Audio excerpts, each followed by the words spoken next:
Up and Adam, good morning Namche, and goodbye Namche. Today was a rainy one, and we were packing our bags and trudging along from Namche to Dole. These people in their rain jackets look like little ants. And this path is supposedly one of the most beautiful in all the Himalayas, but it was rained in on us. That didn't matter. It was still a lovely ride. Got 16 hours to Gokyo. We're on our way now. So because we're on our way to Gokyo, we broke off from the main EBC trek, which means we broke off from the main EBC trekkers. The trail got a lot quieter and a lot more peaceful. We trekked along for a while, got a little lunch in the hills, and I had a beef jerky stick to get some protein in, and then my stomach was just a wreck after that. I think the protein is tough to process this high up. Made it to Dole. How does it feel to be at Dole? Made it into our room in Dole. Oh, is that our light? Hey! Good morning, Dole. The rooms were really chilly high up, so we always did breath tests to see how visible our CO2 was. And at this point, little glimpses of sunlight were really appreciated, so we loved it. This breathwork session was probably one of my most memorable I've ever done in my entire life. Breathed in a bit, and then when I opened my eyes, these yaks were coming through, and it was just the most magical experience ever. They were just walking through this valley, and it was just the river, the yaks, and I.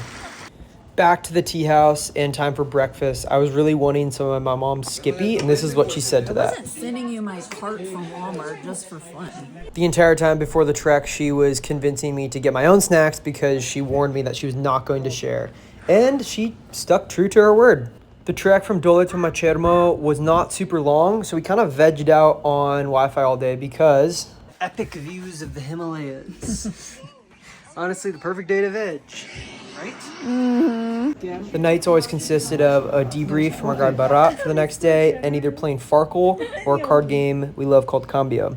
I woke up the next day, saw the sunlight on the mountains, and was so excited. Jumped out of bed like a kid on Christmas morning and was ready to attack the day. But first, it had to be a ginger tea. We tried the coffee early on, but then it got stuck in our life straw and messed it all up, so we always went with tea after that. We were just delighted to start with this incredible morning, incredible day, matter of fact, on our way to Gokyo.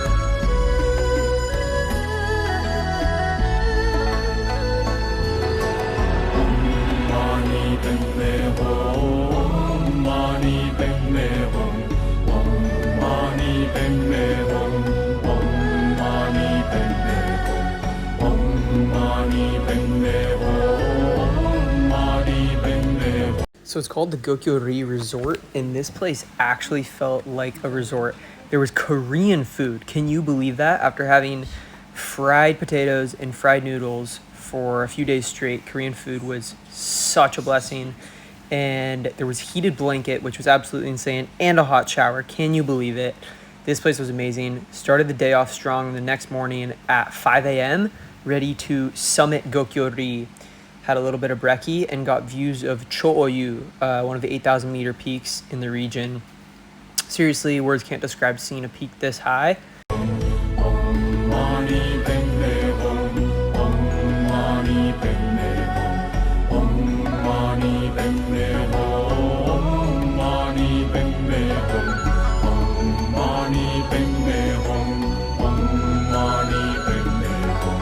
All right, guys. We're on our hike and first time ever seeing Everest. Sagarmatha. The roof of the world. There it is. Yes. Right there. Maybe one of the most beautiful hikes in the world. So Gokyo sits at 17,580 feet, which is by far the highest I'd ever been. And the altitude was really hitting at this point. We were moving like absolute snails, but trudging along. And when we got to the top, it was an incredibly emotional moment. We all kind of huddled in a circle and let out some tears just because I had never, ever in my entire life seen peaks like this or a view like this. And it was just a really special moment to share with my mom and Hannah.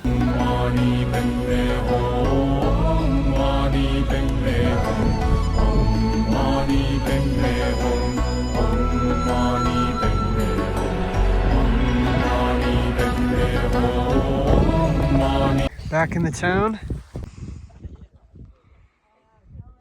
Hannah and I went for a little pre-lunch hike, and this was literally just a walk. But for jokes, I tried to sprint maybe 10 feet of it and actually lost my breath for maybe 5 minutes. This is what the elevation does at this point. Yes. But it was fun seeing where we came from earlier that morning, and again, had to rip the Korean food before another few days of fried potatoes and fried rice. Then the shower wasn't hot for everyone. My mom got a little cold plunge action going on, and we spent the rest of the day watching a movie, which was nice. It was a beat movie, but this is what we do all day in the EBC trick. Try to stay warm. We're acclimatizing. Of course, we had to rip the cambio, and then back to more Korean food. You guessed it. Yep, let's go. The spices were just so refreshing. And of course, every night we checked our oxygen levels.